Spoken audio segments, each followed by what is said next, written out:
کہ دو کلمات زبان پر بہت ہلکے ہیں لیکن میزان عمل پر بہت بھاری ہے، سبحان اللہ و بحمدہ سبحان اللہ العظیم۔ پھر بخاری میں یہ بھی آیا کہ اگر اس سے کوئی بہتر تسبیح ہوتی تو اللہ تعالیٰ فرشتوں کو سکھاتا، فرشتوں کی بھی تسبیح یہی ہے۔ اور دوسری فارم میں بھی آئی ہے سبحان اللہ، الحمدللہ، لا الہ الا اللہ، اللہ اکبر۔ یہ کلمات اللہ تعالیٰ کو بہت زیادہ پسند۔ 100 دفعہ روزانہ سبحان اللہ پڑھ لیا، تمہیں 100 غلام آزاد کرنے کا ثواب ملے۔ سر روزہ اگر آپ توڑ بیٹھیں تو ایک غلام آزاد کرنا پڑتا ہے، تو 100 روزوں سے بھی کے برابر یہ آپ سمجھ لیں۔ 100 دفعہ الحمدللہ پڑھ لیا کرو، تمہیں 100 گھوڑے اللہ کی راہ میں جہاد کے لیے بھیجنے کا ثواب۔ 100 دفعہ اللہ اکبر پڑھ لیا کرو، تمہیں 100 اونٹ اللہ کی راہ میں بھیجنے کا، قربان کرنے کا، نہر کرنے کا ثواب ملے۔ 100 اونٹ، سر ایک اونٹ کی قیمت آلموسٹ 2-2.5 لاکھ کروڑوں روپے کا وظیفہ ہے جی، ملینز آف ڈالرز کا یہ وظیفہ ہے فری میں۔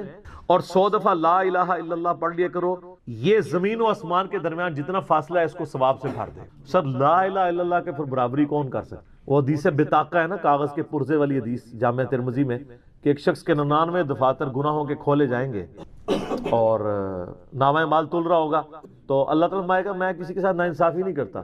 دوسری طرف ایک کاغذ کا ٹکڑا ڈالا جائے گا جس پہ لا الہ الا اللہ لکھا ہوگا۔ وہ شخص کہے گا یہ ایک ٹکڑا کیا کر سکتا، بس وہ رکھنے کی دیر ہوگی، وہ پڑھنا بھاری ہو جائے گا۔ اللہ کے نام سے تو وزنی کوئی چیز نہیں ہو سکتی، اسے کہتے ہیں کاغذ کے پرزے والی حدیث، اس کے لیے جنت کا حکم ہو جائے گا۔ لا الہ الا اللہ کا مقابلہ نہیں۔ تو یہ 4 وظیفے ہیں، سبحان اللہ، الحمدللہ، اللہ اکبر، لا الہ الا اللہ۔ یہ اتنا محبوب وظیفہ ہے کہ جو سنن نبی داؤد میں، جامع ترمذی میں صلاۃ و تسبیح والی حدیث ہے، اس میں 300 دفعہ کون سے کلمات پڑھے جاتے ہیں؟ یہی سبحان اللہ والحمدللہ ولا الہ الا اللہ واللہ اکبر، بس اتنا ہی پڑھنا ہوتا ہے۔ یہ ولا حول ولا قوت الا باللہ کی حدیثیں الگ سے ہیں، لیکن صلاۃ و تسبیح میں اتنا ہی پڑھنا ہوتا ہے، چاروں کلمات۔ حتیٰ کہ صحیح مسلم میں حدیث ہے، نبی علیہ السلام نے فرمایا یہ 4 کلمات مجھے ہر اس چیز سے بڑھ کر محبوب ہیں جن پہ سورج طلوع ہوتا ہے، یعنی دنیا اور جو کچھ دنیا کے اندر ہے اس سے بڑھ کر مجھے یہ چیز محبوب ہے کہ میں یہ 4 کلمات کہہ لوں،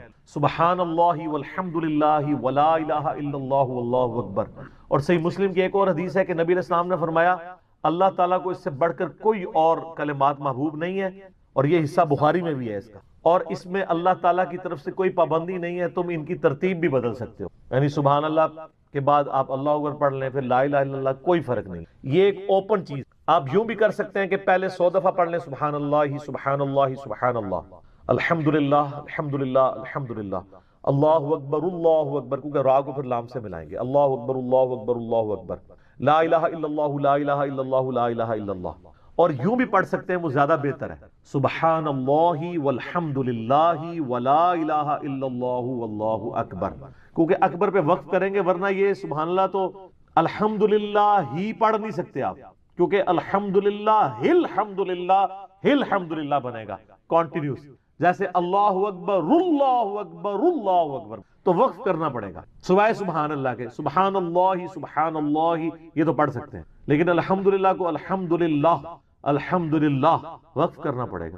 اللہ اکبر اگر ملائیں گے تو اللہ اکبر، را کو لام سے، تو اس کی بجائے اتنی مشکل میں نہ پڑے، سبحان اللہ والحمدللہ ولا الہ الا اللہ واللہ اکبر۔ ایک تسبیح پڑھ لے، چاروں وظیفے 100 دفعہ ہو جائیں گے، کیونکہ نبی علیہ السلام نے اجازت دے دی ہے نا، آگے پیچھے دائیں بائیں کچھ بھی کر سکتے ہو، اور یہ ترتیب تو صلاۃ و تسبیح میں موجود ہے، نبی علیہ السلام نے کلمات پڑھے بھی ہیں۔ آپ کو پتہ ہے تبلیغی جماعت والے 3 وظیفے بتاتے ہیں، ویسے بڑی سمجھداری سے ہی کسی نے وہ ڈیوائز کیے ہوئے ہیں۔ 100 دفعہ وہ یہ بتاتے ہیں سبحان اللہ والحمدللہ ولا الہ الا اللہ واللہ اکبر، وہ ساتھ وہ بتاتے ہیں ولا حول ولا قوت الا باللہ، وہ بھی پڑھ سکتے ہیں، وہ بھی صحیح بخاری میں رات کو اٹھتے وقت کی دعا ہے، العلی العظیم تک بھی پڑھ سکتے ہیں، وہ ابن ماجہ میں موجود ہے۔ میرا ایک یوٹیوب پہ کلپ ہے 6 کلموں کا ثبوت، تو میں نے بتایا 4 کلمے ثابت ہیں، 2 مولویوں کے لکھے ہوئے ہیں آخری والے جو، تو بلکہ وہ میرا بیٹا تو وہ اس کے وہ کورس میں آیا تو اس نے وہ 2 یاد ہی نہیں کیے، تو اس کو ماں کہہ رہی یاد کرو، کہتی ثابت، وہ کہتا ثابت ہی نہیں ہے تو کیوں سارے یاد کرو۔ ہم ریکویسٹ کریں گے، ہمارے پاس بھی وہ کورس اسلامیات کا جو ہے نا اس کو ریویو کرنے کے لیے بھیجا ہوا ہے ہماری اکیڈمی میں انہوں نے، تو ہم اس میں ان کو ریکویسٹ کریں گے کہ یہ آخری 2 کلمے نکال دیں، پہلے 4 کلمے ثابت ہیں۔ وہ تو ثابت ہی نہیں ہے، تو خام خواہ لوگوں کو آپ رٹا رہے ہیں، الٹا جن لوگوں کی شادی ہونے والی ہوتی ہے وہ بیچارے ٹینشن میں پڑے ہوتے ہیں 6 کلمے یاد کریں، حالانکہ کلمے کے ساتھ تو کوئی تعلق ہی نہیں اس کے۔ تو یہ جو صلاۃ و تسبیح کے اندر بھی پڑھا جاتا ہے، لیکن اس میں لا حول ولا قوت الا باللہ نہیں، وہ تو لادہ سے بخاری مسلم میں حدیث ہے کہ جنت کے خزانوں میں سے ایک خزانہ ہے لا حول ولا قوت الا باللہ. تو آپ پڑھنا چاہتے ہیں ضرور پڑھیں، اس میں وظیفے کے طور پہ آپ پوری تسبیح اس کی پڑھ لیں بے شک. تو تبلیغ جماعت والے یہ بتاتے ہیں 100 دفعہ درود شریف بتاتے ہیں اور 100 دفعہ استغفار بتاتے ہیں. بہت انٹلیکچوئل چیز ہے. یہ وظیفہ اتنا کمال ہے کہ آپ کے ہر فرض نماز کے بعد یہ وظیفہ نبی علیہ السلام نے مشروع کیا ہے. مسلم شریف میں حدیث ہے ہر فرض نماز کے بعد یہ وظیفہ پڑھنے والا کبھی نامراد نہیں جاتا. 33 دفعہ سبحان اللہ، 33 دفعہ الحمدللہ اور 34 دفعہ اللہ اکبر. اور ایک حدیث میں ہے مسلم شریف کی کہ جو پڑھے 33 دفعہ سبحان اللہ، 33 دفعہ الحمدللہ، 33 دفعہ اللہ اکبر اور 100 کا عدد پورا کرنے کے لیے پڑھ لے لا الہ الا اللہ وحدہ لا شریک لہ لہ الملک و لہ الحمد وہو علی کل شیء قدیر. 100 کا عدد اس سے بھی پورا کر سکتے ہیں اور 100 کا عدد اللہ اکبر کہہ کے بھی پورا کر سکتے ہیں تو اس کے سارے گناہ معاف کر دیے جائیں گے اگرچہ سمندر کی جھاگ کے برابر ہی کیوں نہ ہو. لیکن وہ صغیرہ گناہ، کبیرہ گناہ صرف توبہ سے معاف ہوتے ہیں. وہ صحیح مسلم میں حدیث ہے کہ اگر بڑے گناہوں سے بچا جائے تو ایک جمعے سے دوسرا جمعہ، ایک رمضان سے دوسرا رمضان اور ایک نماز سے دوسری نماز درمیان کے گناہوں کا کفارہ بن جائے گی. لیکن جو نماز ہی نہیں پڑھتا تو جمعہ پڑھتا رہے تو وہ تو بڑے گناہوں سے نہیں بچا ہوا نا. مسلم شریف میں حدیث ہے بندے کے کفر اور اسلام کے درمیان فرق نماز ہے. یہ نہ ہو کہ ایک رمضان پڑھ لے، اگر رمضان کے بیچ چلے سارے، نہیں نہ، اس طرح نہیں ہوگا. تو یہ وظیفہ اتنا کمال ہے. بخاری مسلم دونوں میں حدیث ہے کچھ غریب صحابہ حضور کے پاس ہے یا رسول اللہ ہر مقابلے میں ہم برابری کر لیتے ہیں امیر اصحاب کی. وہ روزے رکھتے ہیں ہم بھی روزے رکھ لیتے ہیں، وہ نمازیں پڑھتے ہیں ہم بھی نمازیں پڑھ لیتے ہیں، وہ جہاد کرتے ہیں ہم بھی جہاد کر لیتے ہیں. ایک معاملے میں آ کے ہم مارے جاتے ہیں. قرآن میں بار بار ہے اللہ کی راہ میں خرچ کرو، ہم تو خود ہی غریب ہیں.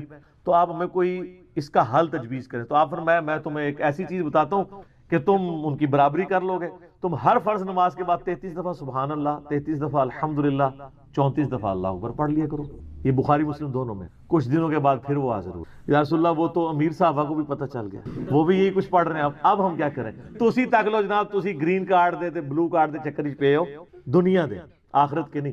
صحابہ کرام آخرت کے بلو اور گرین کارڈ کی بات کر. تو نبی علیہ السلام مسکرائے. آپ نے فرمایا ذالک فضل اللہ یؤتی من یشاء، یہ اللہ کا فضل ہے، میں تو اللہ کا فضل نہیں روک سکتا. تو ظاہر گیون سرکمسٹانسز اللہ کے دیے ہوئے ہیں، اس کے اندر آپ بیسٹ پرفارم کریں. اللہ کے فضل کو تو کوئی روک نہیں لگا سکتا. کوئی یہ نہیں کہہ سکتا کہ جی وہ یعنی تیرے ہوتے جنم لیا ہوتا کیوں نہیں ہوا، ہو سکتا ہے ابو جہل ہی ہوتا.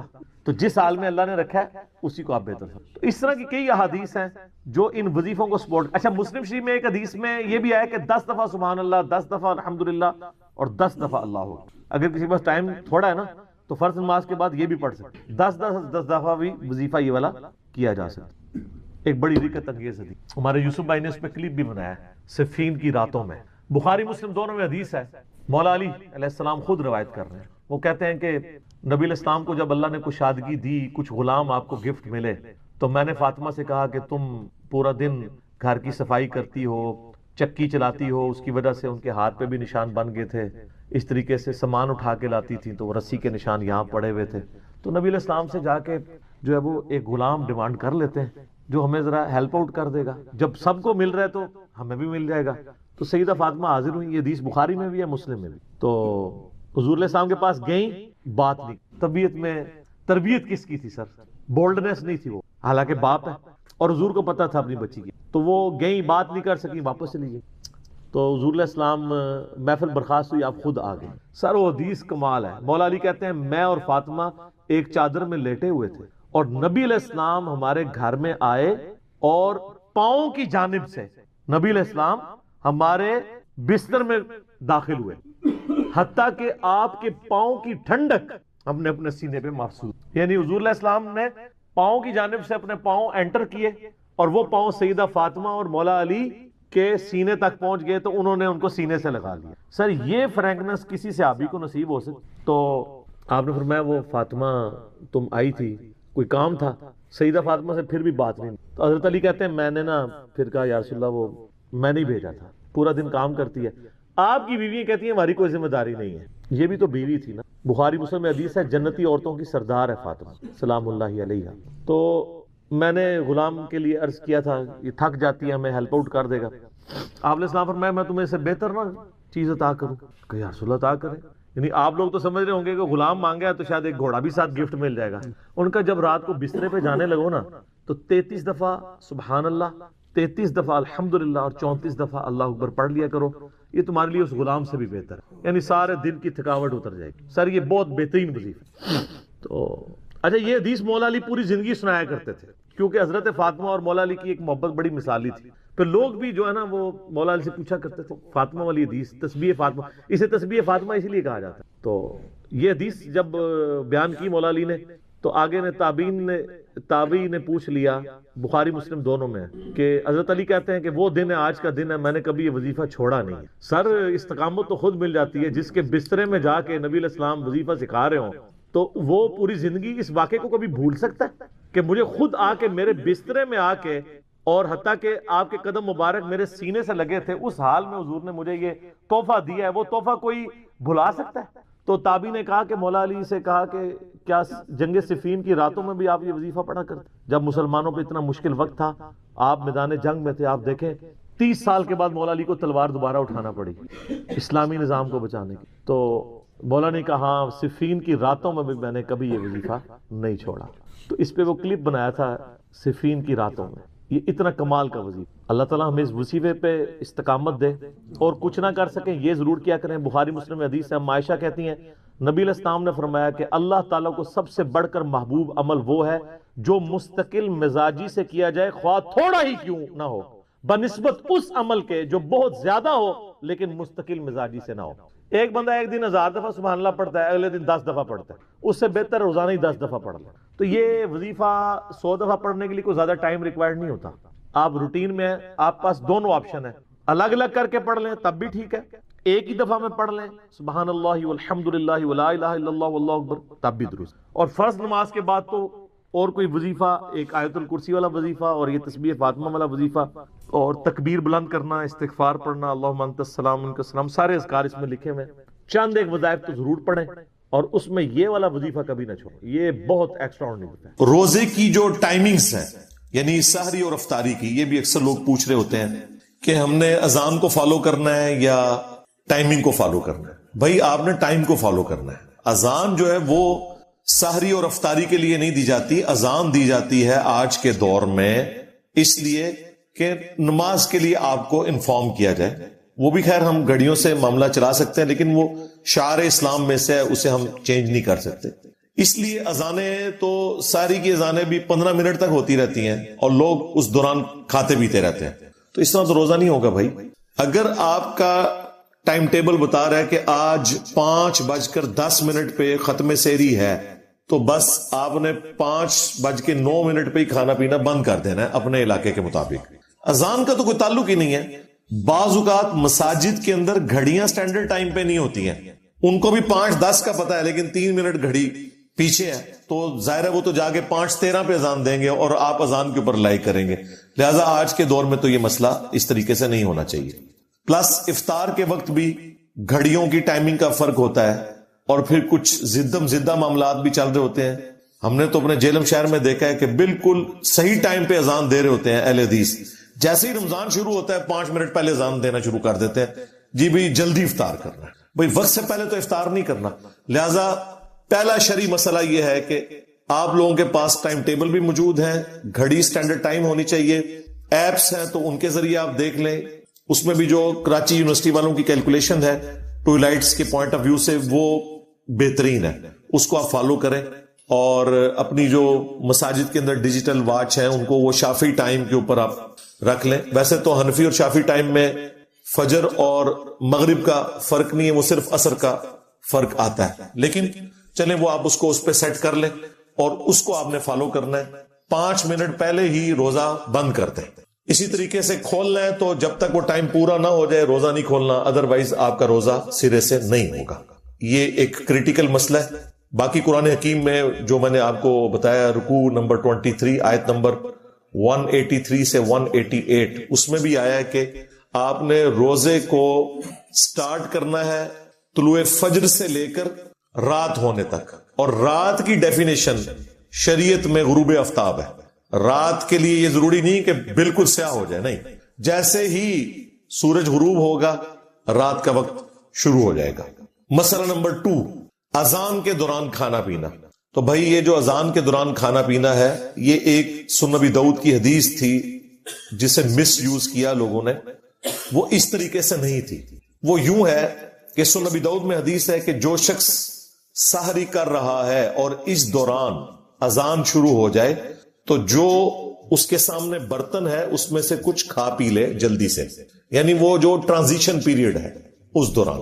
یہ نبی علیہ السلام نے کہیں نہیں فرمایا کہ آپ 10 منٹ پہلے سحری ختم کر کے بیٹھے ہیں اور اذانیں شروع ہوگی اور آپ پانی پینے کے لیے بھاگ رہے ہیں. آپ کا روزہ نہیں ہوگا.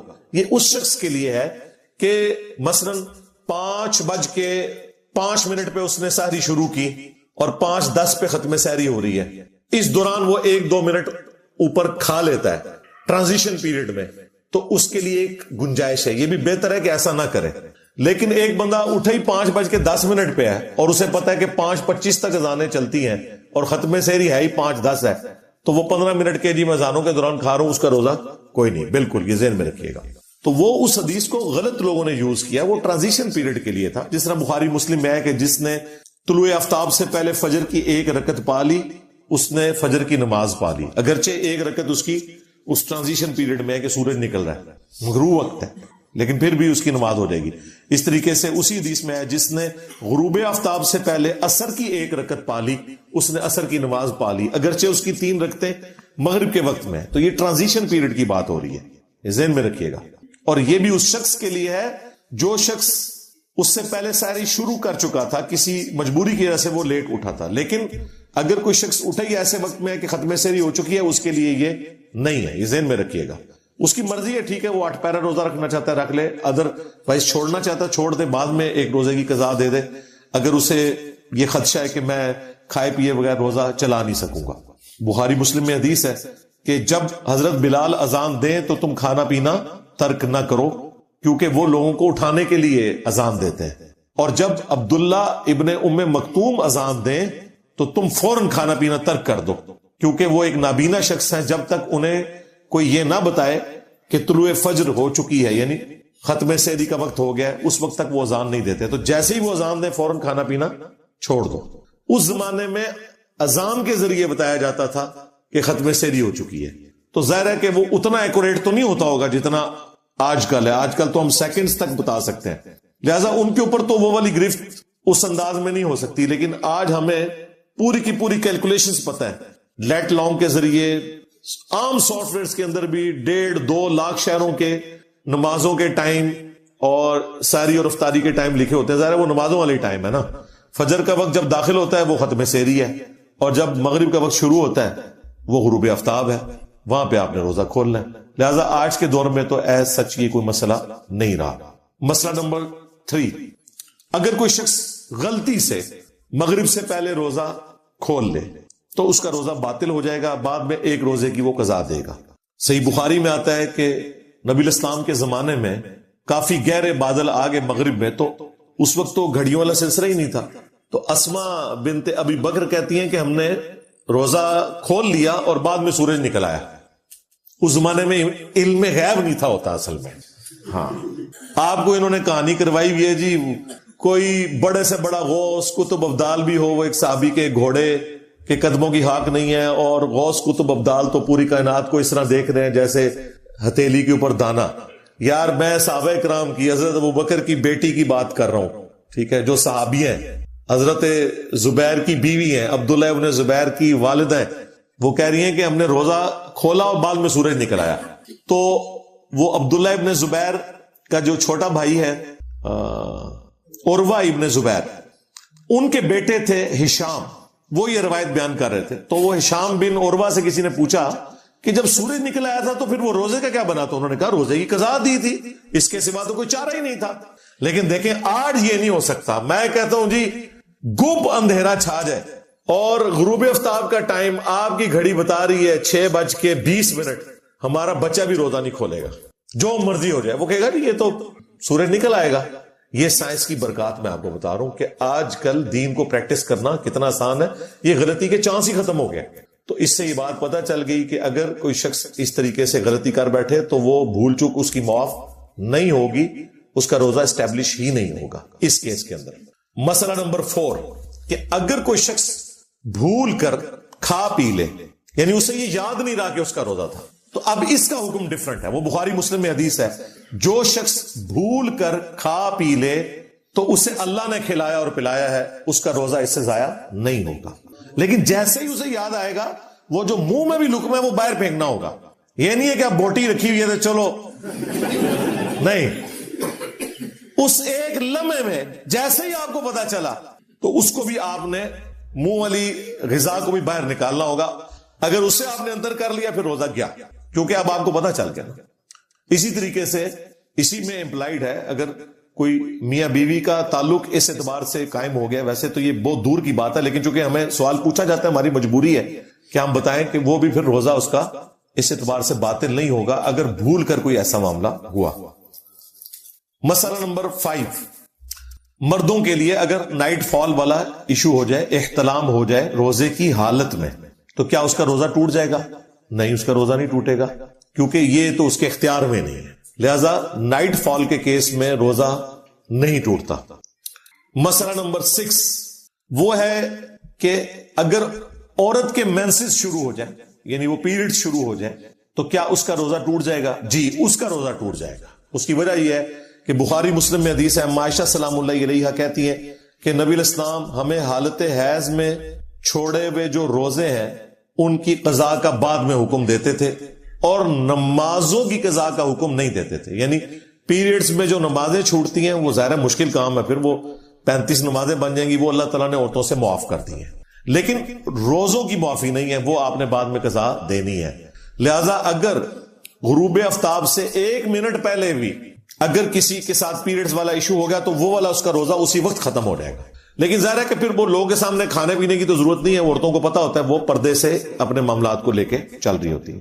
مسئلہ نمبر 7, کیا جنوبی شخص جس پہ غسل فرض ہو وہ روزہ رکھ سکتا ہے؟ بالکل رکھ سکتا ہے. بخاری اور مسلم دونوں میں حدیث ہے, اما عائشہ سلام اللہ علیہا کہتی ہیں کہ نبی علیہ السلام حالت جنابت میں ہوتے تھے, احتلام کی وجہ سے نہیں, کسی اور وجہ سے. وہ انہوں نے پردے میں بات کی میاں بیوی کے تعلق کے پوائنٹ آف ویو سے. تو نبی علیہ السلام روزہ رکھ لیا کرتے تھے اور پھر طلوع فجر کے بعد غسل اتارا کرتے تھے. یعنی آپ اگر اٹھے ہیں سپوز 4:45 بجے اور آپ کو پتا ہے 5:10 پہ ختم ساری ہے, اگر میں غسل کرنے گیا تو میری ساری رہ جائے گی, تو کوئی ضرورت نہیں غسل کرنے کی, تسلی سے ساری کریں, اس کے بعد آپ غسل اتاریں. جنبی شخص روزہ رکھ سکتا ہے. اسی میں وہ امپلائڈ ہو گیا مسئلہ جو میں نے پہلے بیان کیا تھا کہ اگر کوئی شخص جنبی ہے تو جنبی ہونا اس کے روزے کو نہیں توڑے گا, کیونکہ جنبی جب روزہ رکھ سکتا ہے اور روزے کے دوران کوئی جنبی ہو گیا نائٹ فال کی وجہ سے, تو پھر اس کا روزہ نہیں ٹوٹے گا. البتہ اگر کوئی جان بوجھ کے ایسا معاملہ کرتا ہے, خواہ وہ ازدواجی تعلق کا ہو یا کوئی انفیئر مینز کو یوز کرے, میں وہ انورٹڈ کاماز میں ایک ذرا پردے میں گفتگو کر رہا ہوں, دونوں صورتوں میں اس کا روزہ پھر چلا جائے گا, سیدھی سی بات ہے. مسئلہ نمبر 8, روزہ کن کاموں سے ٹوٹتا ہے؟ یہ تو کچھ ہم نے ڈسکس کر لیے, انہیں سم اپ کر لیں. نمبر 1, جان بوجھ کر کھانے پینے سے روزہ ٹوٹ جائے گا. نمبر 2, جان بوجھ کر میاں بیوی کا تعلق قائم کرنا, وہ روزہ توڑ دے گا. اور نمبر 3, وہ اسپیسیفکلی عورتوں کے لیے ہے کہ جب ان کے پیریڈ شروع ہوں گے آٹومیٹکلی ان کا وہ روزہ ٹوٹ جائے گا, لیکن وہ روزہ بعد میں قضا کریں گے, یہ وہ گناہ والے زمرے میں نہیں آئے گا.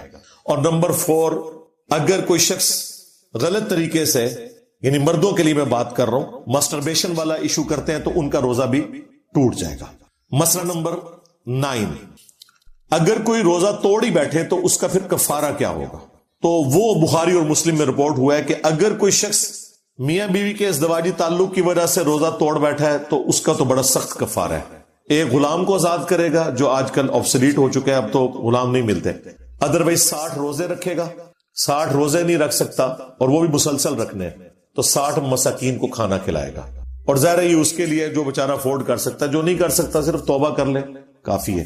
تو یہ کفارہ. اس کے اوپر امام بخاری نے باب باندھا ہے کہ اگر میاں بیوی کے تعلق کی وجہ سے روزہ ٹوٹے تو اس کا یہ کفارہ ہے. بیسیکلی امام بخاری نے حنفیوں کا رد کیا. حنفی ہر مسئلے میں جس میں آپ روزے کو توڑ دیں گے وہ یہی کفارہ بتاتے ہیں. یعنی اگر کوئی جان بوجھ کے کھا پی لے نا تو کہتے ہیں وہ بھی 60 روزے رکھے گا, جبکہ یہ کفارہ صرف اس معاملے میں تھا. اور میرا موقف بھی امام بخاری کے ساتھ ہے. کھا پی کر روزہ توڑنا اور اس طریقے سے توڑنا زمین و آسمان کا فرق ہے. اس میں پلنٹی واقعی ہونی چاہیے. اس میں تو چلے کوئی کسی کے ساتھ کوئی ایسا مسئلہ ہو سکتا ہے, کوئی مجبوری ہو گئی, کسی کے اوپر کمزوری طاری ہوگی, اسے روزہ توڑنا پڑ گیا, اور مجبوری میں تو خیر ویسے بھی الاؤ ہے, اس کی سزا وہ نہیں ہوگی. جان بوجھ کر کوئی کھا پی لے تو اس کے بارے میں قرآن و سنت خاموش ہے کہ وہ کفارہ کیا ادا کرے گا. البتہ المصنف ابن ابی شیبہ میں سعید ابن جبیر تابعی اور سعید ابن مسیب تابعی کے اقوال ملتے ہیں کہ اگر کوئی شخص جان بوجھ کر کھا پی کر روزہ توڑ لے تو وہ توبہ کرے گا اور تھوڑا بہت اللہ کی راہ میں صدقہ اور خیرات کر دے جو اس کی توفیق ہے, اور اس کے بعد بدلے میں ایک روزہ رکھ لے. اسے وہ 60 روزوں والا جو پیلنٹی والا معاملہ ہے اسے وہ نہیں کرنا پڑے گا, اس کا یہ معاملہ ریزالو ہو جائے گا. اور یہ مسئلہ نمبر 10 تھا جو میں نے بیان کر دیا, چونکہ یہ آپس میں جڑے ہوئے تھے کہ کھا پی کر روزہ توڑنے کا کفارہ ڈیفرنٹ ہے اور ازدواجی تعلق والا کفارہ ڈیفرنٹ ہے. اور اس میں اب اجتہادی مسئلہ ہو جائے گا کہ اگر کسی نے ماسٹربیشن کے ذریعے روزہ توڑا ہے تو اس کے اوپر 60 روزوں والا تو حکم لگانا ایک بہت ایکسٹریم ہے. اس کے لیے بھی صرف توبہ اور ایک روزے کا کفارہ بعد میں ادا کرنا ہوگا. مسئلہ نمبر 11, روزے کی قضا کب تک کر سکتے ہیں, یعنی اگلا رمضان آنے سے پہلے کب کرنی ہے.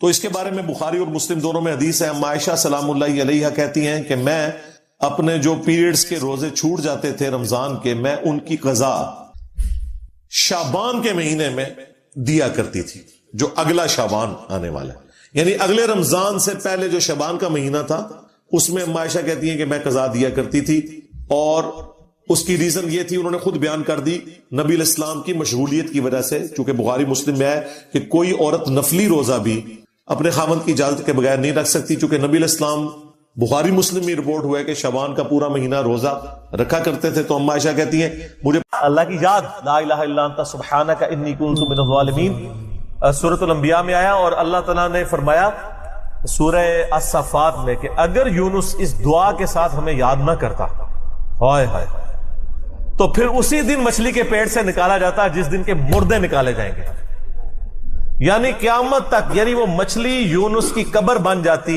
اگر وہ یہ دعا نہ کرتا. اس سے کئی رزلٹ نکلے. ایک تو رزلٹ یہ نکلا کہ یہ دعا اللہ کو اتنی محبوب ہے کہ وہ اللہ جس کا جلال اتنا ہے کہ وہ اپنے پیغمبر کو بھی کہہ رہا ہے کہ تو نے قیامت والے دن ہی نکلنا تھا, کہ مجھے اتنا غصہ ہے تیرے اوپر, گناہ کے اوپر نہیں لغزش کے اوپر, وہ غصہ بھی ٹھنڈا ہو گیا. اس لیے میں کہتا ہوں سب سے بیسٹ استغفار جو آئے ہیں ان میں سے ایک لا الہ الا انت سبحانک انی کنت من الظالمین ہے. اور جامعہ ترمذی میں حدیث ہے جو شخص بھی یونس کی دعا کے ساتھ اللہ کی طرف متوجہ ہوا اللہ اسے محروم نہیں لوٹائے گا. یہ اسماء اعظم میں سے ہے, اور قرآن میں بھی ہے کذالک ننجی المؤمنین, مومنین کو بھی ہم نجات دیں گے جو یہ یونس کی طرح دعا مانگے گا. یہ تو قرآن میں بھی ذکر ہے. لا اچھا اس کی دیکھیں ترجمہ کتنا پیارا ہے, لا الہ الا انت, کوئی معبود نہیں سوائے تیرے, سبحانک اللہ تو غلطیوں سے پاک ہے, انی کنت من الظالمین, میں تو انسان ہوں, غلطیاں کروں گا. یار اس سے بہتر انداز ہو سکتا ہے کہ یا اللہ تو غلطی اس لیے نہیں کرتا کہ تو پاک ہے, تو پاک تو صرف تو ہے, مخلوق تو اس لیول پہ پاک ہو نہیں سکتی. اس لیے ورنہ تو ہم مخلوق کو بھی سبحان پیغمبروں کے ساتھ بھی لگا رہے ہوتے ہیں. انسان جتنا بھی پرفیکٹ ہو پاک نہیں ہو سکتا. انبیاء کو اللہ نے گناہوں سے پاک کیا ہے, لغزشیں ان سے بھی ہوئی ہیں.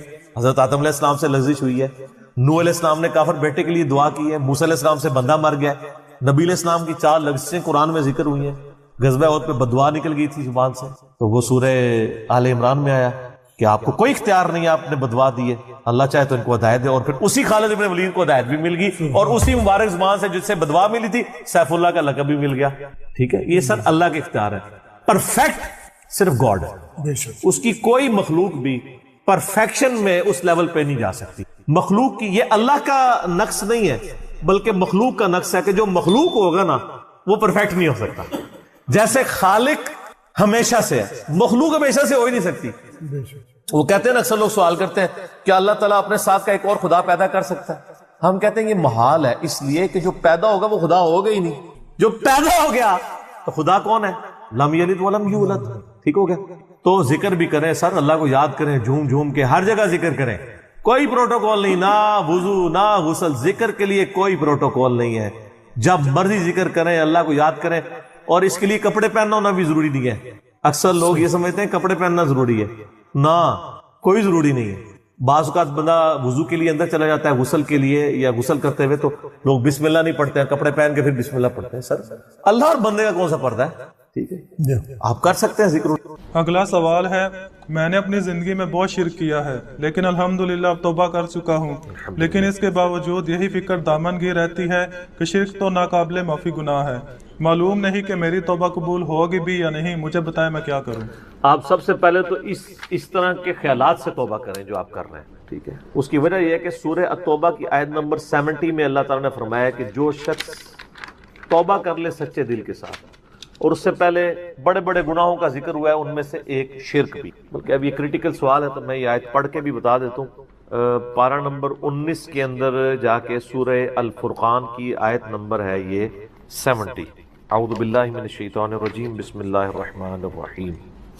ہاں جی یہ آ گیا، والذین لا يدعون مع اللہ الہا آخر. یعنی اللہ تعالیٰ اہل ایمان کی نشانی بتا رہا ہے کہ وہ ایسے لوگ ہیں کہ وہ اللہ کے ساتھ کسی اور کو الہ کے طور پر نہیں پکارتے. ولا يقتلون النفس التي حرم اللہ الا بالحق، اور کسی جان کو ناحق قتل نہیں کرتے. ہاں بفتوی شریعت والا معاملہ علیحدہ ہے، یعنی قتل کے بدلے قتل، وہ بھی گورنمنٹ کا جوڈیشری کا کام ہے، آپ نے خود نہیں کرنا. ولا یزنون، نہ زنا کرتے ہیں. ومن یفعل ذلک یلقى اثاما، جو کوئی یہ 3 گناہ کرے گا ان قریب ان کا عذاب چکھ لے گا. کون سے 3 بڑے گناہ گنوائے گئے ہیں؟ نمبر 1 اللہ کے ساتھ شرک، نمبر 2 قتل ناحق، اور نمبر 3 زنا.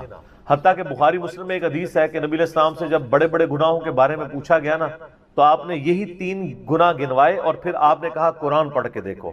یعنی نبی علیہ السلام بھی اپنی بات کی دلیل میں قرآن پیش کرتے ہیں. ماشاء اللہ تعالی. والذین لا يدعون مع اللہ الہا آخر ولا يقتلون النفس التي حرم اللہ الا بالحق ولا يزنون ومن يفعل ذلك يلقى اثاما يضاعف له العذاب يوم القیامة ويخلد فيه مہانا. جو یہ 3 گناہ کرے گا اس کے لیے عذاب دگنا کر دیا جائے گا قیامت میں، اور وہ ذلیل و خوار کر کے آگ میں یعنی جھونکا جائے گا. الا من تاب، ہاں اگر کوئی ان گناہوں سے توبہ کر لے. کون سے؟ نمبر 1 شرک، نمبر 2 قتل ناحق، اور نمبر 3 زنا. وآمن وعمل عملا صالحا، اور ایمان لے آئے، یعنی ایمان تو پہلے بھی ہوگا نہیں، صحیح والا ایمان، اور نیک عمل کرے. فاولئک یبدل اللہ سیئاتہم حسنات، تو پھر ایسے شخص کے گناہوں کو بھی اللہ تعالیٰ نیکیوں سے بدل دے گا. صرف معافی نہیں سر، جتنے بڑے بڑے گناہ تھے اسی لیول کی بڑی بڑی نیکیاں. وَكَانَ اللَّهُ غَفُورًا رَحِيمًا، اور اللہ تعالیٰ تو بخشنے والا مہربان ہے. وَمَن تَابَ وَعَمِلَ صَالِحًا، جو کوئی توبہ کرے اور نیک اعمال کرے. فَإِنَّهُ يَتُوبُ إِلَى اللَّهِ مَتَابًا، تو اللہ تعالیٰ کہتا ہے کہ میرے ذمہ ہے اس کی توبہ کو قبول کرنا. یعنی اللہ تعالیٰ نے اپنے اوپر خود سے واجب کیا، حالانکہ اللہ تعالیٰ کسی چیز کا پابند نہیں ہے کہ جو میری طرف رجوع لائے گا میں اسے ضرور معاف کروں. تو اگر کسی شخص کو اس طرح کا وہم آتا ہے نا، اور یہ وہم اس لیے بھی آ رہا ہوتا ہے، بعض اوقات لوگ یعنی اس کا ترجمہ کرتے ہوئے بالکل لفظی ترجمہ کر رہے ہوتے ہیں. قرآن حکیم کی آیات چونکہ پورے کانٹیکسٹ کے ساتھ ہوتی ہیں، بیک گراؤنڈ میں آیات نازل ہوئی ہوتی ہیں، لہٰذا میں جب بھی ان آیات کا ترجمہ کرتا ہوں نا، جب اسپیسیفکلی شرک کو ایڈریس کر رہا ہوتا ہوں، میرا لیکچر نمبر ہے مسئلہ نمبر 3 دعا صرف اللہ ہی سے، اور سچ پیپر بھی ہے اس کے اوپر. تو ہم یہ ترجمہ جو ہے نا، یہ آیت ان اللہ لا یغفر ان یشرک بہ، بے شک اللہ اس گناہ کو کبھی معاف نہیں کرے گا کہ کوئی شخص اللہ کے حضور قیامت والے دن اس حال میں پیش ہوا کہ اس نے دنیا میں شرک کیا ہوا، یعنی بغیر توبہ کے وہ مرا. وَيَغْفِرُ مَا دُونَ ذَلِكَ لِمَن یشاء، اور شرک کے علاوہ ہر گناہ معاف کر دے گا، وہ بھی اوپن لائسنس نہیں، جس کے لیے چاہے گا. یعنی جو شخص شرک سے توبہ کیے بغیر گیا نا، اس کی تو توبہ ہے ہی نہیں قیامت. ہاں دنیا میں کر گیا وہ معاملہ علیحدہ ہے، قیامت میں اللہ سے اس حال میں ملا کہ اس نے دنیا میں شرک کیا ہوا اور توبہ نہیں کی، تو اللہ تعالیٰ اس کا گناہ معاف نہیں. وَمَن يُشْرِكْ بِاللَّهِ فَقَدْ ضَلَّ ضَلَالًا بَعِيدًا، جو کوئی شرک کرتا ہے وہ گمراہی میں دور جا پڑا. وَلِعَوْذُ بِاللَّهِ تَعَالَى. دنیا میں تو میرے بھائی جامعہ ترمذی میں حدیث ہے، نبی علیہ السلام نے فرمایا موت کے غرغرے سے پہلے اللہ تعالیٰ توبہ قبول کرے. موت کے غرغرے سے مراد ہے نزع کا عالم طاری ہونے سے پہلے. جب کسی کو موت نظر آ گئی نا، اب وہ توبہ نہیں کر سکتا. تو قرآن حکیم میں ہے نا، فرعون جب ڈوبنے لگا تھا تو اس نے کیا کہا تھا؟ میں ہارون اور موسیٰ کے رب پر ایمان لاتا ہوں، بنی اسرائیل کے رب پہ. تو اللہ تعالیٰ نے کیا فرمایا تھا؟ الآن، اب لایا ایمان. حالانکہ ایمان تو لے آیا تھا وہ، گرگرا تو وہ لے ہی رہا تھا نا, غوطہ تو کھا رہا تھا نا. تو موت کے گرگرے سے مراد ہے نزع کا عالم طاری ہونے سے پہلے. اور اس میں ایک پوائنٹ کئی دفعہ ہائی لائٹ کر چکا ہوں, یہاں پہ بھی کر دوں. اگر آپ کو کسی شخص کے بارے میں یہ پتا چل جائے نا کہ اس کو لا علاج بیماری لگ چکی اور وہ اب کچھ عرصے میں ایکسپائر ہو جائے گا, جیسے کینسر ہے, یعنی ہم نے یہ لرن کر لیا نا کہ کینسر جب 3rd سٹیج کے اوپر پہنچ جاتا ہے تو وہ انسان بچتا نہیں. جس شخص کو کینسر ہوا ہے یا سپوز اس کے گردے فیل ہو گئے یا دل بالکل ایج پہ پہنچ چکے, ایسے لوگوں کو یعنی پاکستان انڈیا میں تو لوگ چھپاتے ہیں کہ پہلے ہی نہ کہیں مر جائے. وہ سن کے کتنی ران کن بات ہے کہ مسلمان جس کے لیے موت ایسٹ ہونی چاہیے, چلو کافر کو تو سمجھ آتا ہے, اس نے تو دنیا ہی کمائی ہے نا, مسلمان بھی یعنی مرنے سے پہلے مر جاتے ہیں موت کا سن کے. ایسا تو نہیں ہونا چاہیے اصولاً. اور یہ ٹانٹ اللہ نے قرآن پاک میں یہودیوں کو دی ہے سورہ جمعہ کے اندر, کہ کہتے ہیں نا اللہ کے بڑے چہیتے ہیں, ان کو کہو کہ تم موت کی تمنا کرو اگر تم سچے ہو. اگر تم اللہ کے چہیتے ہو تو پھر موت تو تمہارے لیے خوشخبری ہونی چاہیے, لائبلٹی نہیں ہونی چاہیے, ایسٹ ہونی چاہیے. اب یہی تان ہمیں بھی آ رہا ہے, مسلمان کی حالت نہیں ہونی چاہیے, اس کو موت کا پتہ چلے تو جناب وقت سے پہلے ہی مرنے کی کوشش کرے. تو لیکن آپ یورپ امریکہ میں اگر کسی کو بیماری ہو نا, اس کو بتا دیا جاتا ہے کہ سر پلان کر لیں 6 مہینے ہیں, اور 6 مہینے بھی ان کے پلان ہے, وہ 6 سال بھی ہو سکتے ہیں, 6 گھنٹے بھی ہو سکتے ہیں, وہ تو اللہ کی مرضی ہے, وہ ایک ایسٹیمیٹ بتاتے ہیں. یہاں پہ لوگ چھپا لیتے ہیں. اس کا نقصان یہ ہے کہ نہ وہ اپنی لائف کو یعنی کوئی وراثت کے پوائنٹ آف ویو سے مینج کر سکتا ہے, اور سب سے بڑھ کے اسے توبہ کی طرف آپ کو لانا چاہیے. میں تو کہتا ہوں جی کسی کو کینسر ہو گیا ہے, ابھی اس میں موت کا غرغرہ نہیں آیا, کوئی کینسر ہوا ہے نا, پتہ نہیں کب مرنا ہے, ٹھیک ہے نا, نزع کا عالم بھی نہیں ہے, اس کو سب سے پہلے بتائیں کہ بھئی تمہیں لا علاج بیماری ہے, تمہاری ڈیتھ کسی بھی وقت ہو سکتی ہے, اللہ کی طرف رجوع لاؤ. سر اس نے پوری زندگی بھی عیاشی کی تھی نا, وہ اپنی آخرت مینج کر سکتا, وہ تو خیر کر سکتا ہے, ہمیں بھی اپنی آخرت مینج کرنی چاہیے. روزانہ مرنے سے پہلے توبہ کرنی چاہیے. روزانہ ہم مرتے ہیں نا, صحیح بخاری میں حدیث ہے نا, نبی علیہ السلام رات کو سوتے ہوئے کیا دعا مانگتے تھے, اللہم باسمک اموت و احیا, میں تیرے نام پر مرتا اور جیتا ہوں, یعنی سوتا اور جاگتا ہوں, کیونکہ صحیح بخاری میں حدیث ہے موت جو ہے وہ نیند کی بہن ہے. اور جب آپ صبح اٹھتے ہیں تو وہ بھی صحیح بخاری میں دعا ہے, الحمدللہ الذی احیانا بعد ما اماتنا والیہ النشور. تمام تعریفیں اس اللہ کے لیے ہیں جس نے مجھے مرنے کے بعد زندہ کیا, یعنی موت کے بعد زندہ, اور میں نے پلٹ کے اس کی طرف جانا ہے. تو رات کو سونے سے پہلے توبہ کریں, اور سب سے بیسٹ توبہ تو وہ بخاری مسلم میں حدیث ہے, جس نے رات میں سورۃ البقرہ کی آخری 2 آیات پڑھ لی اسے ہر چیز سے کفایت کر جائیں گی. آمن الرسول بما انزل الیہ من ربہ والمؤمنون کل آمن باللہ وملائکتہ وکتبہ ورسلہ لا نفرق بین احد من رسلہ وقالوا سمعنا واطعنا غفرانک ربنا والیک المصیر لا یکلف اللہ نفسا الا وسعها. آنورڈ. اس میں تجدید ایمان بھی ہے, اللہ پر ایمان, کتابوں پر, فرشتوں پر. اس کے بعد دعائیں ہیں, ربنا لا تؤاخذنا ان نسینا واخطانا, اس کے اندر توبہ شامل ہے. سب سے بیسٹ تجدید ایمان جو ہے سورہ بقرہ کی آخری 2 آیات ہیں, اور یہ ہمارے وظیفے میں ہم نے بلو کارڈ کے اوپر بھی لکھا ہے کہ نبی علیہ السلام نے فرمایا, اور یہ حدیث بخاری مسلم دونوں میں, جو شخص رات کو سونے سے پہلے سورۃ البقرہ کی آخری 2 آیات پڑھ لے, اس میں جو کچھ اللہ سے مانگا ہے وہ اس کو دے دیا جائے گا. یہ بھی الفاظ ہے, تو اس میں کیا کچھ مانگا ہوا ہے, تو تجدید ایمان.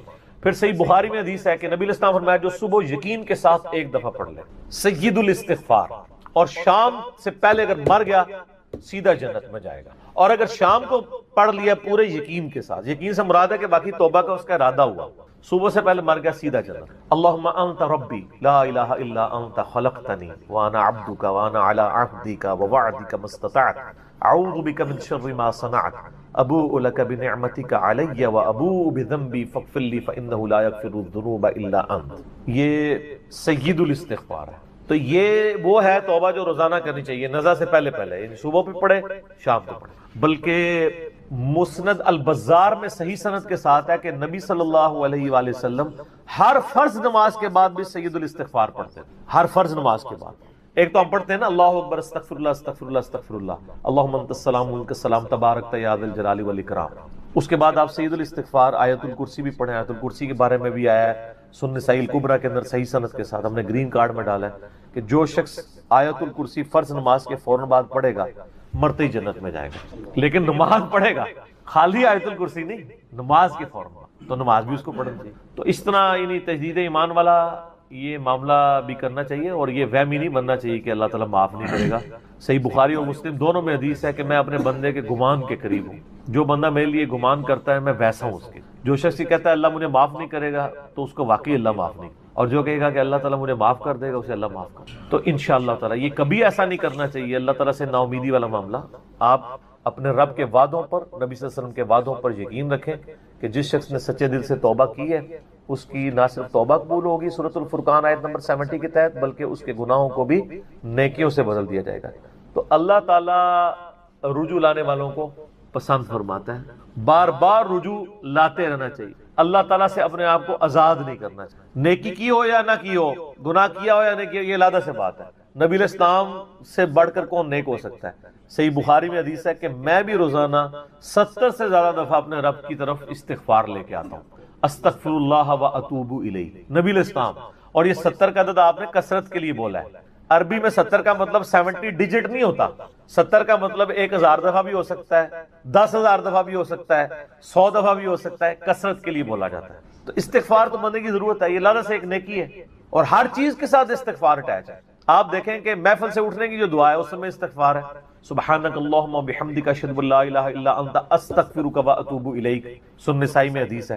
پھر سنن نسائی الکبریٰ میں حدیث ہے کہ نبی علیہ السلام وضو کے بعد بھی یہ دعا پڑھتے تھے، سبحانک اللہم و بحمدک اشہد ان لا الہ الا انت استغفرک و اتوب الیک، اور فرمایا یہ پڑھ لو تو یہ اللہ تعالیٰ قیامت کے دن تک کے لیے اس کو سنبھال کے رکھ دے گا، تمہیں اس کے عوض نیکیاں ملیں گی، ٹھیک ہے نا۔ تو رجوع اللہ، استغفار، ہر وقت اللہ کی طرف رجوع لاتے رہنا۔ اور سب سے بیسٹ یہ ہے کہ نماز کے تشہد کی آخری جو دعائیں والا پورشن ہے نا اس میں استغفار مانگیں، کیونکہ صحیح بخاری میں حدیث ہے جب درود شریف تشہد میں پڑھ چکو اس کے بعد جو چاہو اپنے رب سے مانگو، سجدوں میں بھی مانگیں۔ صحیح مسلم میں حدیث ہے سجدے میں انسان اپنے رب کے سب سے زیادہ قریب ہوتا ہے، تم خوب رب سے دعائیں مانگا کرو۔ اور نبی علیہ السلام نے دعا بھی سکھا دی، بخاری اور مسلم دونوں میں ہے کہ نبی علیہ السلام رکوع اور سجدے میں پڑھتے تھے سبحانک اللہم و بحمدک اللہم اغفر لی، یہ ہمارے وہ اذکار میں لکھا نا سبحانک اللہم و بحمدک اللہم اغفر لی، تو اس میں دعا ہی ہے۔ پھر دو سجدوں کے درمیان میں رب اغفر لی رب اغفر لی ہے۔ سر استغفار تو ہر جگہ ہی چل رہا ہوتا ہے، تو اللہ کی طرف رجوع لائیں اور اللہ سے امید رکھیں۔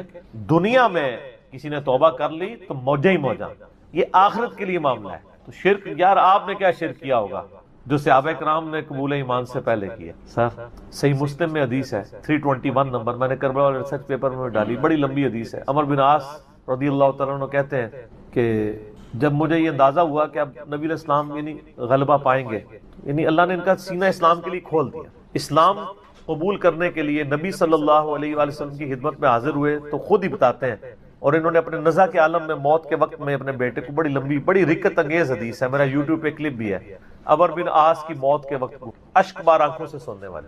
تو خیر اس میں یہ بھی الفاظ ہیں، کہتے جب میں نبی صلی اللہ علیہ وسلم کے پاس ایمان لانے کے لیے گیا نا تو نبی علیہ السلام نے اپنا دایاں ہاتھ آگے بڑھایا بیعت کرنے، تو کہتے ہیں میں نے دایاں ہاتھ بڑھایا لیکن حضور کے ہاتھوں میں ہاتھ دینے سے پہلے کھیں، میں نے کہا یا رسول اللہ پہلے مجھے گارنٹی دیں کہ میں نے جو کچھ اسلام کے خلاف سازشیں کی ہیں پچھلے 19 سال میں، اسلام کے آنے کے بعد 19 سال تک اسلام کے خلاف یہ اور خالد ابن ولید دونوں، یہ دونوں کٹھے مسلمان ہوئے تھے ایک ہی دن ایک ہی وقت میں، 19 سال۔ پھر اسلام کی حالت میں انہیں 19 سال نہیں ملے ہیں حضرت خالد ابن ولید، کفر میں ملے ہیں، اسلام میں تھوڑا وقت ملا۔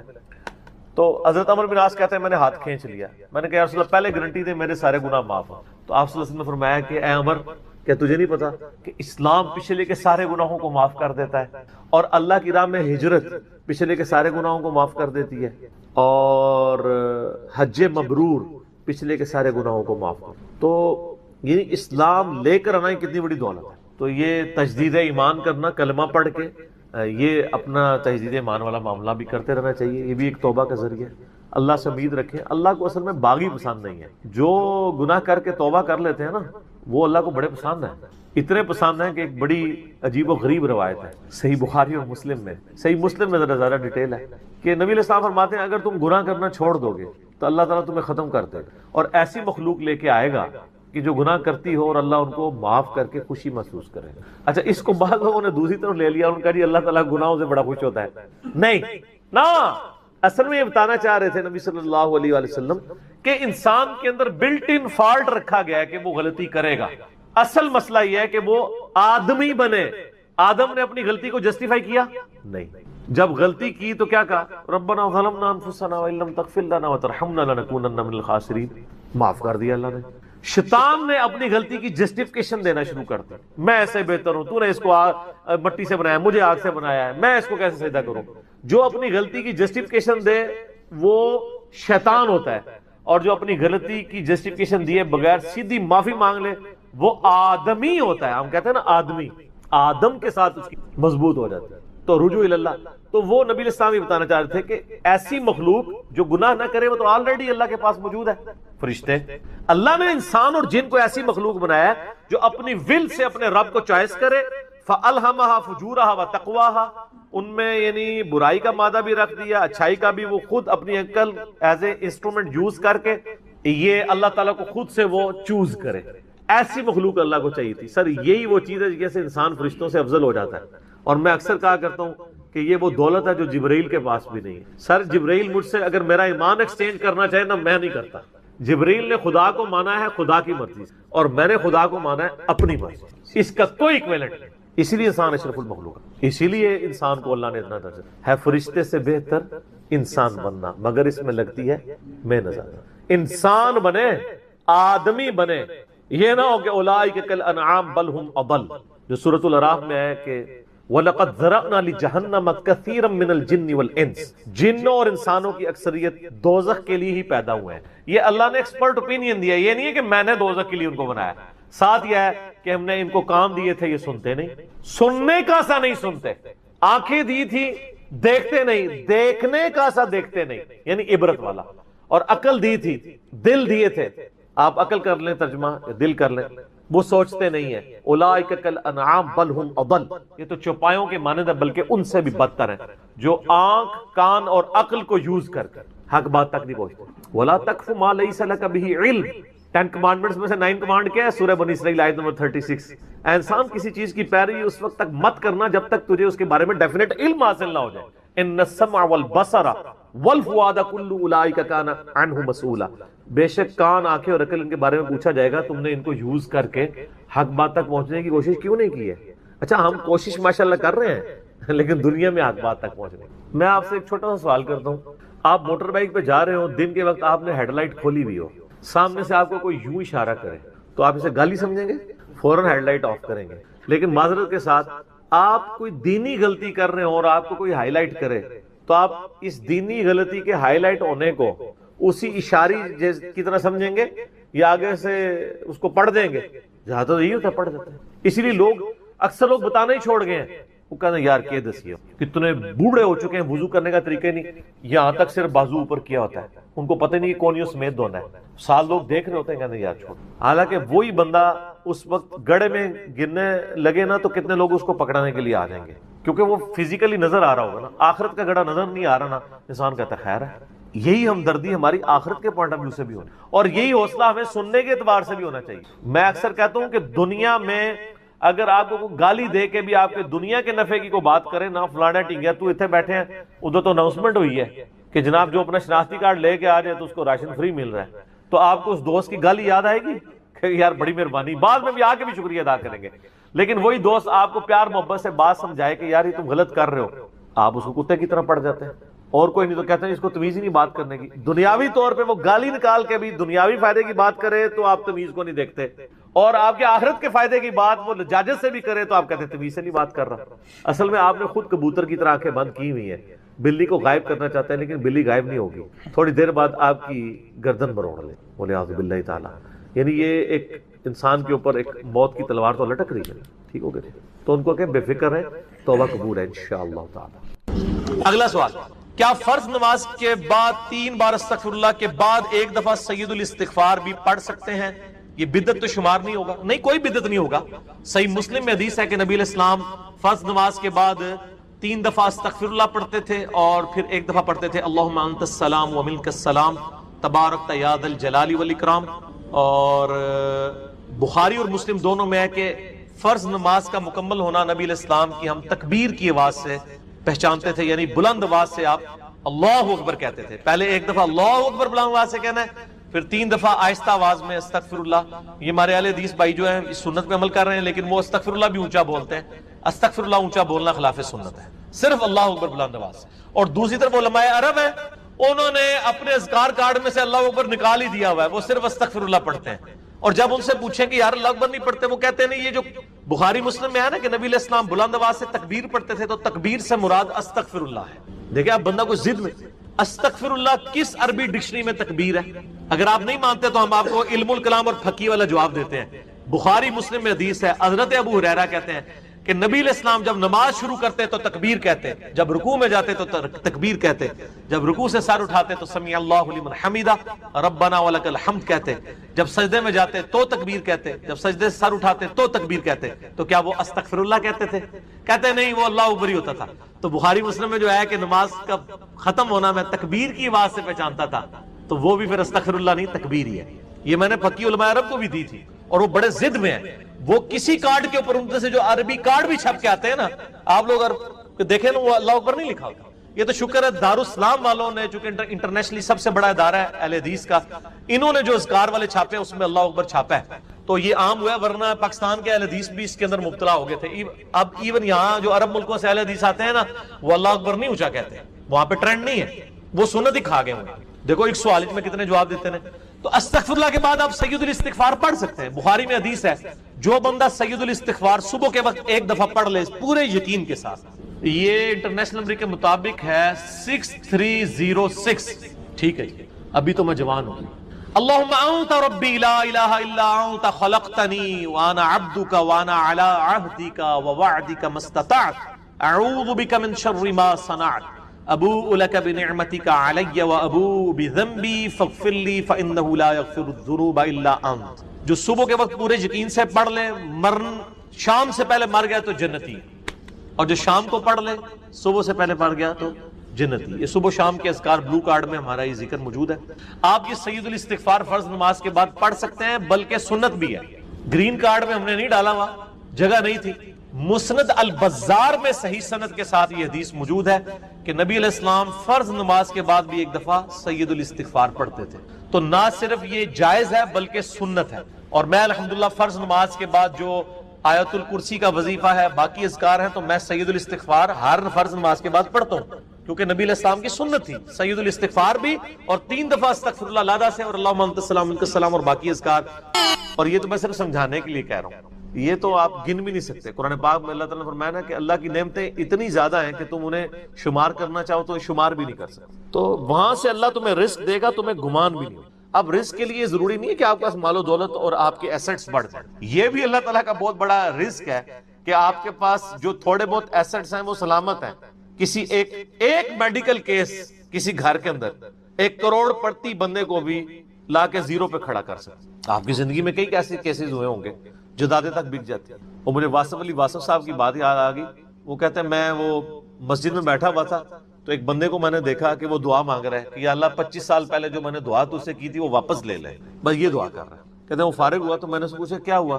اس نے کہا جی 25 سال پہلے میں نے اللہ سے رو رو کے ایک بیٹا مانگا تھا, میری بیٹی ہی تھی صرف, اور وہ بیٹا میرے گاٹے فٹ ہو گیا, یعنی وہ نشے میں مبتلا ہو گیا, سارا گھر کا مال اس نے بیچ دیا, مجھے کنگال کر دیا. تو میں اللہ سے کہہ رہا ہوں یا اللہ یہ اولاد واپس ہی لے لے. تو یہ بھی تو ہو سکتا ہے. سورہ توبہ میں آتا ہے, اللہ تعالیٰ فرماتا ہے اپنے جو فاسق و فاجر لوگوں کے بارے میں کہ اللہ تعالیٰ چاہتا ہے کہ ان کی اولاد کو ہی ان کے لیے عذاب بنا, اولاد بھی عذاب بن سکتی. اسی لیے میں دعا کیا سکھائی گئی ہے, ربنا حب لنا من ازواجنا وذریاتنا قرۃ اعین واجعلنا للمتقین اماما. اے اللہ ہماری بیویوں اور ہماری اولاد میں آنکھوں کی ٹھنڈک بنا اور ہمیں پرہیزگاروں کا امام بنا, ہماری آنے والی نسلیں پرہیزگار ہوں, ورنہ یہ تو مصیبت بھی گلے پڑ سکتی. تو ایک میڈیکل کیس آپ کو کہاں سے کہاں لے کے جا سکتے, ایک بچے کا نافرمان ہونا آپ کو کہاں سے کہاں لے کے جا سکتے. اور اس سے بڑی ناکامی تو آخرت کی ناکامی ہے. ایسا بچہ بھی ہو سکتا ہے کہ جو آپ کی دنیا تو برباد نہ کرے لیکن آخرت برباد کر دے, اس کی وجہ سے آپ گناہوں میں مبتلا ہو جائے. تو یہ بھی رزق کی ایک فارم ہے. رزق صرف یہ نہیں ہے کہ آپ کے لیے مال پانی کھل جائے, بلکہ مال سبسسٹنس لیول پہ بھی موجود ہے, لیکن آپ کو کوئی ایسی تکلیف نہیں آ رہی کہ جس کی وجہ سے آپ کا مال نہیں نکل رہا. ورنہ ایک بندہ 10 لاکھ روپے مہینے کا کماتا ہے اور 9 لاکھ روپے اس کا نکل جاتا ہے, کیا فرق پڑا اس کو, اس نے کون سا ایسٹ بنا لیا. اور جو اذیت گزار رہا ہے وہ اولاد سے, اس کو تو کوئی سوچ بھی نہیں سکتا, جو ذہنی ٹینشن ہے. صحیح بخاری مسلم میں حدیث ہے, نبی علیہ السلام فرمایا ہمیشہ اپنے سے نچلے لوگوں کو دیکھو تو تمہیں یوں اللہ تعالیٰ کی نعمتوں پر صبر نصیب ہوگا اور قناعت نصیب, اوپر نہ دیکھو. اور پھر بخاری مسلم میں یہ حدیث ہے کہ ابن آدم کے پاس اگر سونے کی دو وادیاں ہوں تو وہ خواہش کرے گا تیسری وادی بھی مجھے مل جائے، اس کا پیٹ صرف قبر کی مٹی بھرے۔ والعیاذ باللہ تعالی۔ بخاری مسلم دونوں میں حدیث ہے کہ انسان کہتا ہے میرا مال میرا مال میرا مال، نبی علیہ السلام فرمایا تیرا مال تو وہ ہے جو تو نے کھا پی لیا یا پہن کر بوسیدہ کر دیا یا اللہ کی راہ میں خرچ کر کے آخرت کے لیے محفوظ کر لیا، باقی جتنا مال ہے وہ تو تیرے ورثہ کا مال ہے، تو کہتا ہے میرا مال ہے۔ پھر بخاری مسلم دونوں میں حدیث ہے کہ نبی علیہ السلام نے فرمایا کہ انسان کے 3 دوست ہیں، ایک دوست ہی اس کی قبر تک ساتھ جاتا ہے، وہ اس کے اعمال ہیں، باقی جو 2 دوست ہیں وہ باہر ہی رہ جاتے ہیں، اس کے رشتہ دار اور مال۔ اب مال ساتھ جاتے ہیں، مال بھی آپ ساتھ لے کے جا سکتے ہیں، لیکن وہ مال جو آپ نے پہلے ہی اپنی زندگی میں اپنی مرضی سے اللہ کی راہ میں خرچ کر دیا، وہ اللہ کے ڈیوائن بینک میں جمع ہے، وہ قرآن پاک میں سورۃ البقرہ میں آیا 700 گنا تک کے اللہ تعالیٰ کر کے لوٹائے گا، بلکہ یہاں تک فرمایا کہ یہ اللہ تعالیٰ کو تم قرض دے رہے ہو اور اللہ تعالیٰ اس قرض کو لوٹائے گا۔ دیکھیں کتنا قدردان ہے کہ دیتا اللہ ہے، اور جب اسی کے دیے ہوئے میں سے آپ اسی کی راہ میں خرچ کرتے ہیں تو وہ کہتا ہے کہ یہ تم نے مجھے قرض دی، اللہ کہتا ہے میں تمہارا مقروض ہوں، تمہیں لوٹاؤں گا۔ یہ ہے اللہ تعالیٰ کی قدردان۔ جامعہ ترمذی میں حدیث ہے، مسند امام احمد میں موجود ہے کہ نبی علیہ السلام فرمایا کہ جب بھی کوئی شخص دعا کرتا ہے وہ خالی نہیں جاتی، یا تو اس دعا کے عوض جو تم نے مانگا وہ اللہ تمہیں عطا کر دیتا ہے، یا اس سے بہتر یعنی اس کی برکت سے اللہ تعالیٰ بہتر نعم البدل دیتا ہے، تمہاری کوئی تکلیف ٹال دیتا ہے، یا پھر اس دعا کو سنبھال کے رکھتا ہے قیامت کے دن کے لیے، اور اس دعا کے ایکویلنٹ تمہیں اجر عطا فرما۔ تو دعا تو بہت ضروری ہے، اللہ کی طرف رجوع لانا ہے۔ ٹاپک اور طرف چلا جائے گا، فی الوقت اس کی طرف آپ کنسنٹریٹ کریں کہ اللہ تعالیٰ ہمارا ہے کہ تمہیں وہاں سے رزق ملے گا، تمہیں گمان بھی نہیں ہوگا۔ وَمَن يَتَوَكَّلْ عَلَى اللَّهِ، اور جو کوئی اللہ پر توکل کرے فَهُوَ حَسْبُهُ، تو اللہ اس کے لیے کافی ہے۔ ان اللہ بالغ امری، اللہ تعالیٰ تو اپنا کام پورا کر کے رہتا ہے، لیکن قد جعل اللہ لکل شیء قدرا، اللہ نے ہر معاملے کے لیے ایک اندازہ مقرر کر رہا ہے۔ اسی کو ہم وہ کہتے ہیں نا کہ اللہ کے ہاں دیر ہے اندھیر نہیں ہے، لیکن یہ دیر بھی ہم صرف سمجھانے کے لیے کہتے ہیں، وہ دیر نہیں ہے، وہ اللہ کا رول ہی یہی ہے کہ اللہ تعالیٰ نے کسی معاملے کو کس لیول کے اوپر جا کے ایڈریس کرنا۔ 23 سال تک مشرکین عرب کو دیکھیں نا مہلت ملی ہے، کتنے لوگوں نے کہا کہ دیکھو کان پک گئے ہیں ہمیں سنتے ہوئے، نبی علیہ السلام ہمیں دھمکیاں لگاتے ہیں کہ قوم عاد قوم سمود کی طرح تم بھی برباد کر دیے جاؤ گے، جب وقت کے پیغمبر کا انکار کرو گے تو عذاب تو کوئی نہیں آ رہا۔ اور قرآن پاک میں پھر نبی علیہ السلام کے بارے میں بھی آتا ہے کہ آپ علیہ السلام نے بھی تھوڑی سی بے صبری کا مظاہرہ کیا، سورۃ الانعام کے سٹارٹ میں آپ پڑھ کے دیکھ لیں تو اللہ تعالیٰ نے پھر جلال فرمایا کہ نبی تم چاہو تو جاؤ زمین میں کوئی سرنگ تلاش کر لو یا آسمان میں کوئی سیڑھی لگا کے ان کی مرضی کا معجزہ انہیں لا کے دکھا دو، ہم اپنے فیصلوں میں یعنی کسی کے پابند نہیں ہیں۔ پھر سورہ آل عمران میں آتا ہے جب غزوہ احد کے موقع پہ نبی علیہ السلام کی زبان سے بددعا نکل گئی خالد ابن ولید کے لیے کہ اللہ تعالیٰ ایسی قوم کو کیسے ہدایت دے گا جنہوں نے اپنے نبی کا چہرہ خون سے رنگ دیا۔ یہ صحیح مسلم میں الفاظ ہیں، قرآن پاک میں اشارتاً اس کا ذکر ہے سورہ آل عمران میں۔ اللہ تعالیٰ نے فرمایا کہ نبی آپ کو کوئی اختیار نہیں ہے، اللہ تعالیٰ چاہے تو ان کو ہدایت بھی دے۔ ہائے ہائے، یہ اللہ کے فیصلے ہیں، یہ کسی انسان کا کوئی فیصلہ نہیں۔ تو اب ان آیات کی روشنی میں بزرگ تو کسی کھاتے میں نہیں بنتے، لوگ بزرگوں کو لے کے بیٹھ رہے ہوتے ہیں، یہ بزرگ دعا کریں گے، بزرگ کر دیں گے، بزرگوں نے کیا کرنا ہے؟ یا تو نبی علیہ السلام کے بارے میں فرمایا جا رہا ہے کہ آپ کو کوئی اختیار نہیں ہے، اللہ تعالیٰ چاہے تو بخش دے، اللہ تعالیٰ چاہے گرفت فرمائے، اللہ تعالیٰ چاہے ڈھیل دے، اللہ نے ہر کام کے لیے ایک اندازہ مقرر کیا ہوا ہے، وہ اسی موقع کے اوپر اللہ تعالیٰ اس چیز کو اسٹیبلش، وہ اللہ کے ڈیوائن علم میں ہے کہ کب اللہ تعالیٰ نے اسلام کا غلبہ کروانا ہے۔ جب نہیں کروایا تو 13 سال میں 125 بندے ہی مسلمان ہوئے ہیں، اور اگلے 13 سال کے اندر دونوں سپر پاورز بھی الٹ دی گئی ہیں، دونوں طرف ٹائم پیریڈ تو ایک ہی ہے۔ تو یہ اللہ تعالیٰ فیصلے فرما۔ عمر اور رزق میں برکت کے لیے کوئی وظیفہ بتا دیں۔ اس میں نے بتا دیا نا، صحیح بخاری مسلم دونوں میں حدیث ہے، نبی صلی اللہ علیہ وآلہ وسلم نے فرمایا جو شخص یہ چاہے کہ اس کے رزق میں برکت کر دی جائے، عمر دراز کر دی، تو اپنے رشتہ داروں کے ساتھ اس نے، لیکن یہ بھی تقدیر میں لکھا ہوا ہوگا کہ وہ کرے گا تو یہ ہو جائے گا، تو اسی کو توفیق ملے گی نا۔